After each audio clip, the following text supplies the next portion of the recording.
I raised over $6 million for Musa, and I raised over $20 million for my last company. I ended up selling the company to Audible, which is like an Amazon company. But it was also not a great sell. Like you see it in the news and you say like, oh, Pamela sold her last company to Amazon. And it's like, yeah, I didn't become a millionaire by selling my company to Amazon. I couldn't even repay 100% of the money to my investors. I honestly had no clue what I was doing.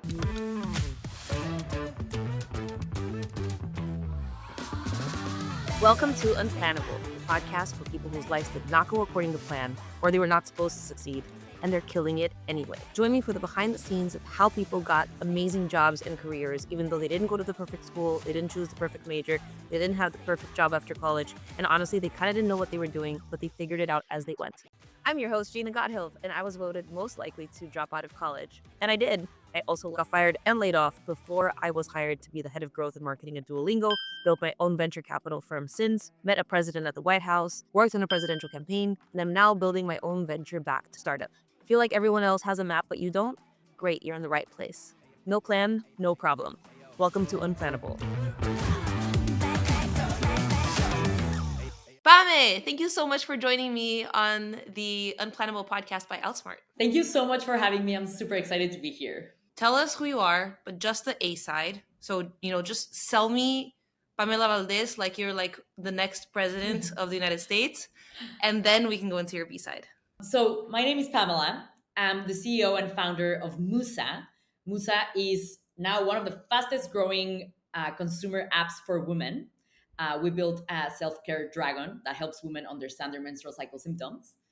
And I raised over $6 million for Musa, and I raised over $20 million for my last company that I sold to Amazon. So I built the largest Spanish audiobook app before I built Musa. I sold it to Amazon. And before I built that, I actually got $100,000 from Peter Thiel, the founder of PayPal, when I was 21 years old to drop out of college and start my company.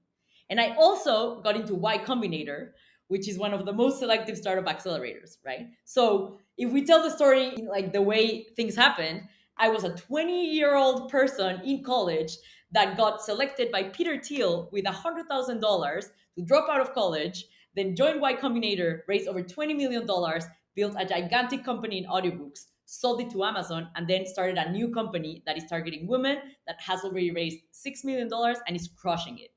That's the happy story. That's amazing, and that's the Pamela I know and that most people know, and it is definitely true. You are an inspiration to most ambitious women in Latin America. Now I'm excited to tell you the B side. College was so hard for me. I was a super good grades student, but I was not the type of student that it was easy for me. I had a lot of friends that didn't study and they would always crush it in every test. They would have like perfect A's, straight A's.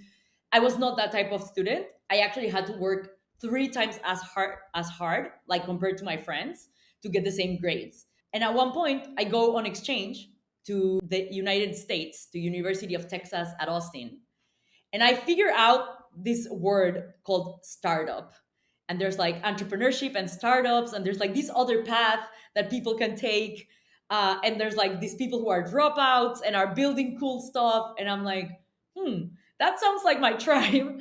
I started having the idea for my first company called Beek.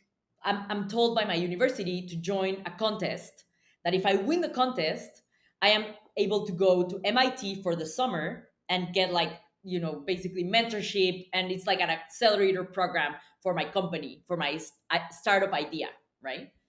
So I joined the contest with my 4 best friends, and we work so hard to win that contest. Like we just do everything that is in our hands to make sure we win that contest and we're able to go to MIT. We make through all the stages, and the day of the finals, there are only 3 teams left. Over hundreds of teams were competing. The last day, only 3 teams left, and we lose the contest. And all my friends say like, you're crazy, this was just a contest, we're not gonna do it. And I was just like, we have a point to prove, we have to do it.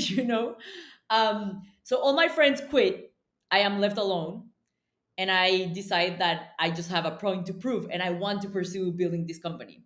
I have to start by myself. Like no one is going to help me. I have to figure out how to do it. So I joined this startup accelerator class at Austin, which was nothing like the MIT program that I wanted to do. But it's the first time I start learning about these concepts of like lean startup, talk to your customers, build a prototype. And I'm like, oh, this is kind of like a map of what I need to do if I want to turn this random idea I had for a university contest into a business, right? I end up, presenting at the end of the class. A lot of people clap and say like, "Oh, that was a great presentation," but nobody gave me money. Nobody gave me anything so that I could actually turn this into a company. And at that point, my exchange program in Austin is getting it's over. I have to go back to Mexico City to my college. I just knew in my heart that if I go back to Mexico, I would just go back to college and I would like live that dream of building a company, in standby. I convinced my university in Mexico to give me 6 months more in Austin, so that I could like continue trying to figure out how to start the company in Austin. They let me stay 6 months more. In those 6 months, I'm still not able to get anyone to fund me. I'm still not able to get it to work. And at that point, I was going to class in college from like 7 a.m. to 4 p.m. And then I would go and work on my startup from 4 p.m. to like 3 a.m. So I was getting like very little sleep. I was super burned out. And I honestly had no clue what I was doing. My product looked terrible. Our users hated the product. Like they would try the product and they would never come Well, at back. least you had users.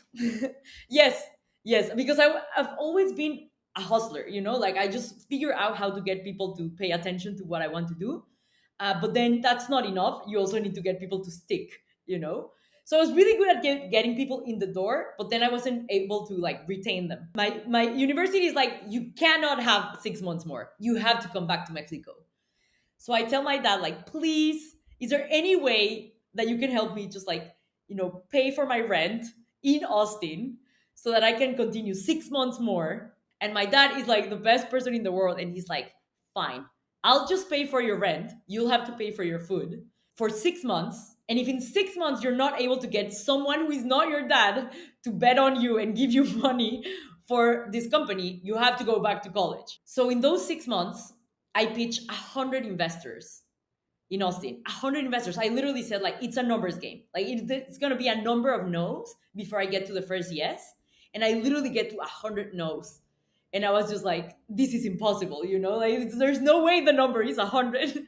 And then after 100 no's, one day the Thiel Fellowship, which is this foundation that gets people to drop out of college, it's like Peter Thiel pays 20 people who are 20 under 23 years old every year. They give you $100,000 to drop out of college and build your company, right? Thousands of people apply, but like the Thiel Fellowship selects just like 20 people, and they figure out that I am someone relevant somehow. Like they say like Pamela is someone that we should invite and to the Teal Summit, get to know her and see if we want to fund her. And then this is the very important thing that I learned in college. In that startup class that I took in Austin, I was not technical. I didn't know how to code. Everyone in the class was technical. So nobody, I didn't have a team. Everything I did was just prototypes. I didn't know how to code. I didn't know anything.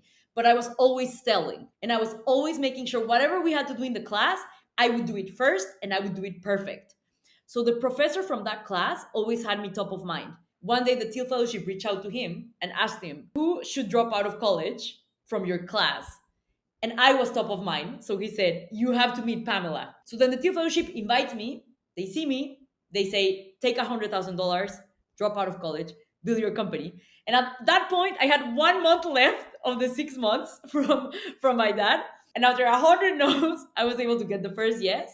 And with that money, I started my last company. And it was 8 years of very difficult stuff that happened, ups and downs. I got depression at one point, which was really, really tough to overcome. I ended up selling the company to Audible, which is like an Amazon company. But it was also not a great sell. Like you see it in the news and you say like, oh, Pamela sold her last company to Amazon. And it's like, yeah, I didn't become a millionaire by selling my company to Amazon. I couldn't even repay 100% of the money to my investors. Yes, it's cool that I built something that Amazon wanted, but in the end, that wasn't like the amazing exit that people see in the news. And that's actually the case. It was just really tough 8 years trying to build something that I ended up selling to Amazon, but it wasn't the outcome that I wanted. And then I just go into a journey of really, really deep soul searching, like, what do I want? What is my true purpose? Were you depressed at this point, Pame? Yes, I was at the end of 8 years working on something that I thought was going to be the biggest outcome of my career. And I saw that it was just not going to be that. AI was also starting to happen, and I knew AI would like destroy our industry. And I was just like, this is the end. Like, I know it's the end. And my identity was so tied to the success of my company that when I saw that the company was going to not be relevant, I thought I was irrelevant. And I was feeling like, I had zero motivation to continue doing anything. And then I was just in this, like, trapped in this vicious cycle of like low motivation, a ton of stress, really poor habits. I didn't have motivation to sustain good habits. So I ended up getting to a really bad point in the depression, and I ended up wrecking my thyroid, which is super important for women. Our thyroid is what regulates all our hormones, right? So because of too much stress, I caused an autoimmune disease on my thyroid, and I started having a lot of thyroid problems. Okay, there's nothing more important for women than our hormones in terms of how they shape, and you are experiencing this probably now. For women in the menstrual cycle, your brain changes up to 25%. Like, you literally have four different brains every week, right? Every menstrual cycle, which is 28 days. Yeah. So I was in that vicious cycle, and I had to learn that taking care of myself and knowing when to slow down was critical for my hormones to be okay, so that I could be a functioning human again, and I could be, a functioning partner that is not fighting with her partner all the time, a person that can, like, continue to work, a person that can wake up in the morning and go out of bed and not feel completely fatigued. I was at that point where, like, it was hard for me to get out of my bed, of how, like, I was just tired and sad. That's part of what inspires me to create my new company. With Musa, it's actually been way different. With Musa, it came from a pain that I felt so deep, like literally having depressive thoughts and like not being a functioning human. It's something that came from a true need that I have, not from the need to perform or prove a point, which is how I started Beek. Remember, I lost that contest and I had to prove a point. It was very ego driven. With Musa, things have unfolded in now, I would say, way easier. In 6 months, since Musa opened to the public, we have been able to get 17 times more users than Beek ever achieved in like 8 years. How many, Pame? We're about to hit our first million users. That's amazing. Sometimes you have to go through all those, like, roller coaster of like really tough stuff. Those graphs, or have you ever seen this illustration where it's like what people think it's like, and it's like a straight line up and to the right, and it's like what it is actually like, and it's like a line and then just like a bunch of knots, ups and downs, Literally, roller coasters, and then this is this podcast. This Yeah. this is this podcast. It's that. It's Yeah. like, let's take that line and show the squigglies, because Exactly. most people are not willing to show the squigglies. And I knew Exactly. that you would be. And you touched on 2 points that I want to double click on that I really love. The first one is you were at the height of depression. And like I said, I've had depression since I was 19, and I know what peak depression looks like. And you don't have the desire to brush your teeth, let alone go build a new company. Exactly. So how did you do that? Like, because I know you were like, super depressed, and you had this concept, and you're like, I'm gonna go build. But how did you overcome that? Because it's very hard to physically get out of bed. At the beginning, it was a lot of denial, like guilt tripping myself, like, why am I feeling this way? Why am I not being strong enough? Am I a mediocre person? Like, I was just saying, like, this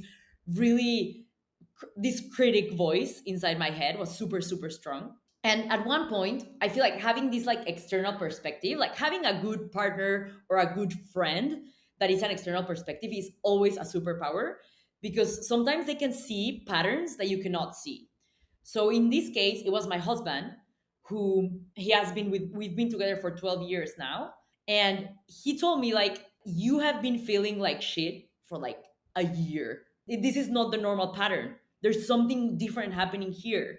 So I go to a psychiatrist, and he says, you have depression, take these pills, take these antidepressants, and you'll feel better. For some reason, I was like, okay, like, I understand that I have depression, but what is the root cause? Like, I want to understand what is the root cause that is, generating these depressive symptoms in me. And he's like, it doesn't matter. The point is, like, you have this, you have to take these pills. So something inside me, my intuition was like, okay, fine, I have depression, but I feel like I have to find the root cause, because the things that are happening in my company, yes, It's sad that my company is not going to be the outcome that I expected, but that's not enough reason to not want to live, you know? Like I was like, there must be, I could not explain why the feelings I was having were so strong. But did you take the pills? I didn't. I You should didn't have. take the pills? No, I should have. And I think people should, when they tell them they have to take them, I think they should. So then I start figuring out, and I start reading a lot of science that says that hormones cause depressive symptoms in women. And I start thinking like, it's so weird that this doctor didn't even test my hormones, you know? Like, why is this doctor like giving me these pills and didn't even ask me about my hormones? He didn't even ask me if I'm regular with my menstrual cycle. And I was reading like all these things, this thing called PMDD that affects about 10% of women, that they get like hyper depressive symptoms around their period. I find a female doctor that is a functional doctor. She was actually like an MD, but she was also like trained in functional medicine. And then I figure out I have this autoimmune disease on my thyroid, and it's the root cause is my hormones. And I start doing more research, and I figure out that the majority of women who feel these symptoms, the root cause is hormonal. It's not 100% of women. There are other causes that can cause you to feel depressed, but the hormonal reason is very, very relevant. It's like a really big portion of women. And that was the hardest part. And that's why I believe I should have taken the pills, and that would have made it easier. This doctor says, like, fine, we found the root cause. This is what you have to do. We have to heal your gut. Your gut is causing some of the antibodies that are attacking your thyroid. And when we fix this, you're gonna feel like yourself again. It's gonna take a couple months. And I'm like, okay, it's gonna take a couple months. So she gives me an insane amount of pills that are supplements. So I literally was spending like $500 a month in supplements. And she gives me a diet and a fasting schedule tied to my menstrual cycle. The hard part is like I could not find the motivation to take the pills and sustain those habits. And for a few months, I tried and failed, and I tried and failed. And that's when I'm like, if I would have taken the pills, maybe I would have been able to solve it faster. And I was maybe too hard on myself. I've been taking pills since I was 19 for 20 years. And like I still consider myself someone who has depression and treats it with pills. So I think I should talk to your doctor. And Yes, it can help, it can help. yeah, It it still might. come back to me. It can come back. Happens to me when I'm really stressed. And it's just learning what are the tools that work for you. So I wanted to talk about two things.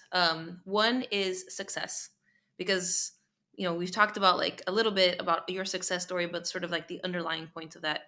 And the other thing I want to talk about is storytelling, which is so important. I wanted to take us back to Pame in high school. Like, what did you think success looked like? What did you think your life was going to be like? What were your plans? One was that I wanted to be able to be in control of my time, so that if I wanted to take 1 month off to spend time with my kids in the summer, I could do it, because that's what my dad did. And I was always thinking like, wow, my dad is an entrepreneur, so he can take 1 month off and spend the summer with me and play with me and just like be there with me for the entire summer. That is success. That's something that I wanted in my life.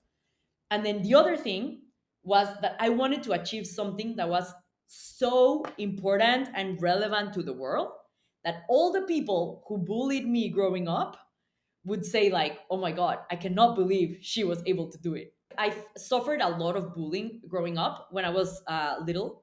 What did you get bullied for, if I may ask? Yeah. So it was a lot about the color of my skin. I'm In brunette Mexico. in Mexico. Yeah. So I went to a very like a very preppy, posh high school Affluent in school. in Mexico. A lot of my classmates were like blonde, and my Yeah. sisters are blonde. I have two younger sisters that are twins. My sisters are blonde, and they look a lot like my mom, and I look like my dad. Growing up, people would say, like I was not as beautiful as my sisters, and my skin color was not cool because I was not looking like my sisters or my other classmates. So I had a lot of insecurities, and I felt like very low confidence growing up. I was like, okay, since I'm not pretty and white, I need to be successful. That was just like an association that my brain made so that I could prove people something. If I had not been for like 10 years in therapy, I would have gone crazy. I really do think that having a chip on your shoulder, like a real chip on your shoulder, can be an incredible motivator, regardless of whether it's healthy or not for your well being. When it comes to like success, like having a chip on your shoulder and having to prove yourself can do crazy things. 100%. I honor my past and the things that I experienced that gave me that chip on my shoulder, because without that, I would 100% not be here. So today, what I consider success is a life full of purpose and a life full of happiness. I still care about success and the numbers, and I raise money again, and I want to IPO. So I do care about that. But today's success, I would say, it's very important to me to also learn the skill of happiness.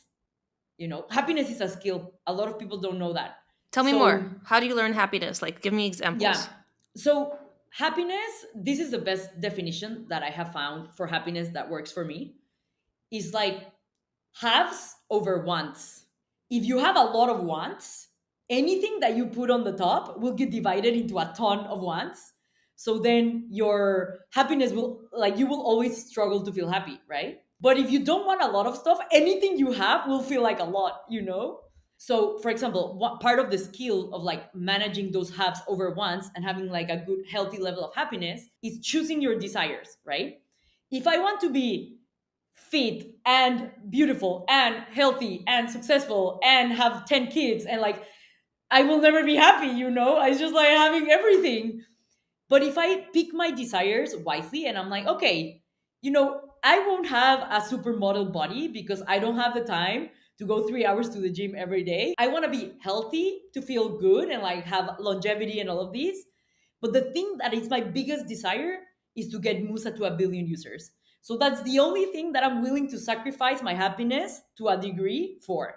If you desire everything at the same time, too much. It's a recipe for unhappiness. And that's when you see like Elon Musk and like all these people. I feel like they are very successful. Are they very happy?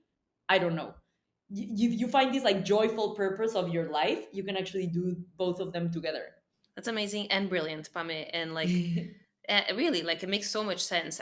My parents tell me that when I was like like young teenager, we were driving past like a very poor neighborhood in São Paulo, and I saw these guys watching soccer on Sunday, like in a bar. And I said to them, those guys are definitely happier than me. And they were shocked. Like, I was so unhappy because there was so much I wanted to achieve and I didn't think that I could. So I love that and I think it's brilliant. But let's bring it even more down to earth. Like, okay, you know this now because you've been through everything you've been through. And you have like Peter Thiel on your side and you've gotten like so much investment and now you have 1 million users and da da da.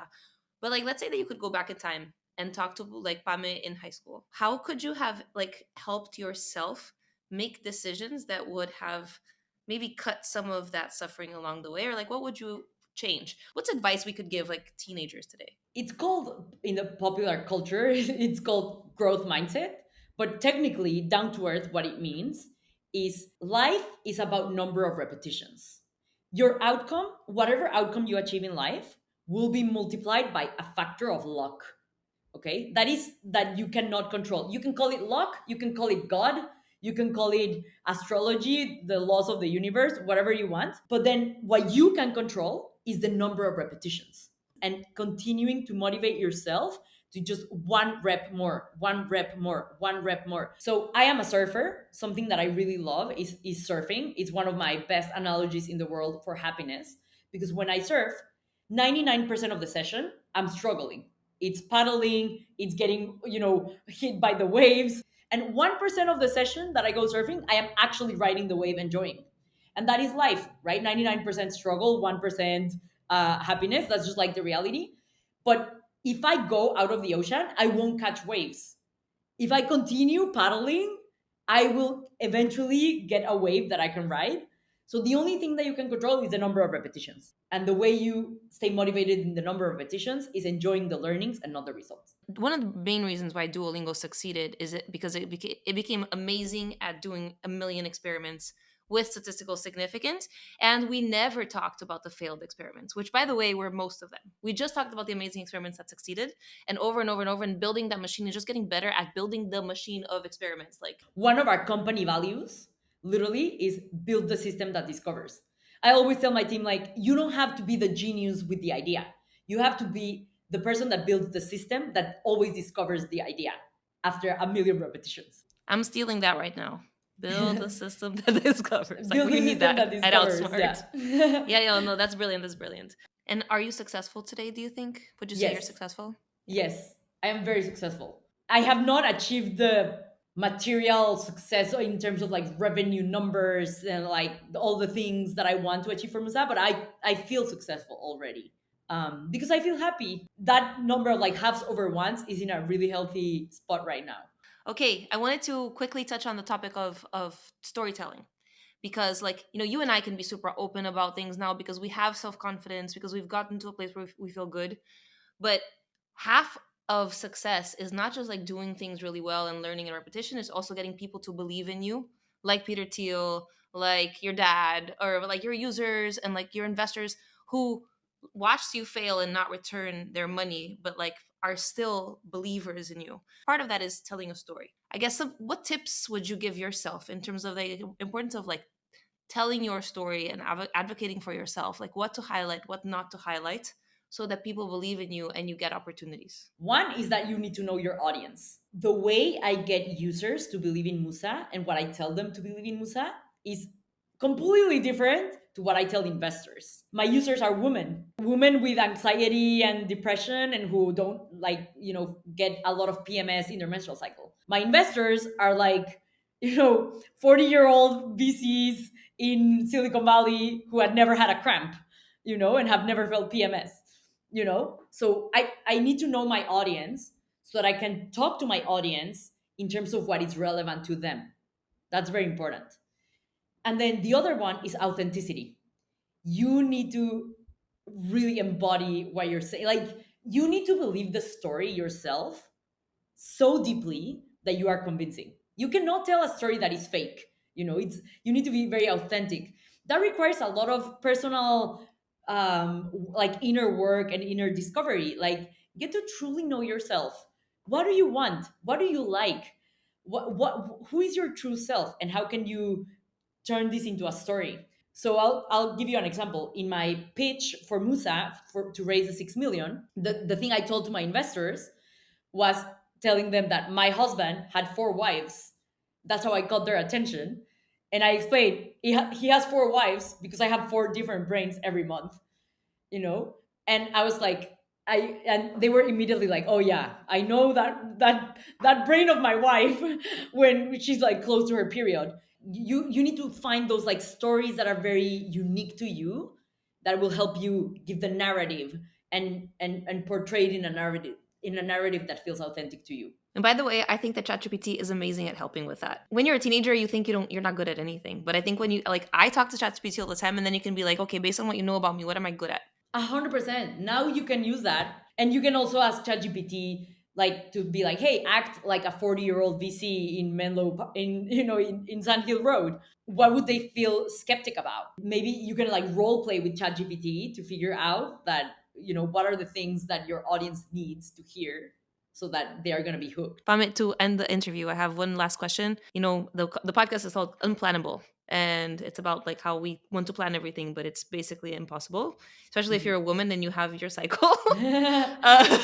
So what's unplannable for you moving forward? Oh my god, everything. Everything. At this point, I'm like, so for such a long time I tried to control everything and had like a perfect plan, and nothing happened in the way I planned. At this point, I'm just like, let's see what the future holds. I don't even make New Year's resolutions at this point. I just set a topic for the year. Everything is unplannable. I don't know if I will be a mom or not. I hope that Musa reaches a billion women and IPOs, but I don't know if that will happen. But I know that the only thing that I'm sure will happen is like I will continue to enjoy the process, because that's that decision that I already made, and seeing the bright side. Like, that's because that is in my control. So that's the only thing that I can plan for. I think this is a perfect place to end. Pamela, this has been such a pleasure. I've learned so much, and I hope our listeners have too. Thank you so much. Thank you. Great spending time with you. Thank you.